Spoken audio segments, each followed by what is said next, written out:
Hey group, Mike Bennett here with just a quick rundown of some of the things we covered this week along with the weekly question.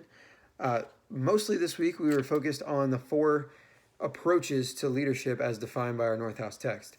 So the trait approach is what we started studying, and that's mostly based on a nature approach to leadership, saying that leaders are born with certain characteristics and that these characteristics are what make them a leader, and enhancing those characteristics is the best way to grow in leadership.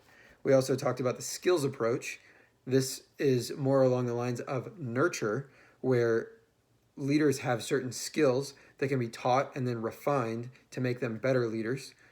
We also studied the behavioral approach, so going beyond the skills approach from the skills that leaders possess to the actions that leaders take, and studying how that has an impact on the leader and on the followers in the group as a whole, and how those behaviors apply to the leadership context. We finished by looking at the situational approach, which focused more on how the situation defines leadership, what type of leadership would best rise to the occasion in that situation, and we looked at the SL2 model for leadership, which I found very interesting, very useful model. Our text talked about how it is used in corporate America, in leadership development, and really around the world as an easy model to explain, to implement, and to teach leaders how better to tailor their leadership style to where their followers are on that development level and be able to relate to each follower individually.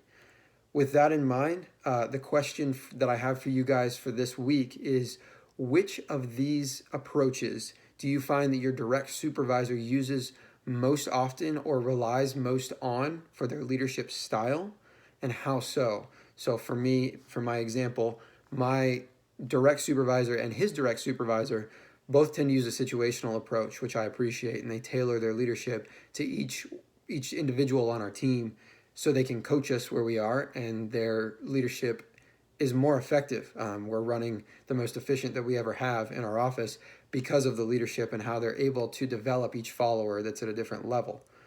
So I hope you guys enjoyed this short presentation, and looking forward to reading your responses. Have a great week.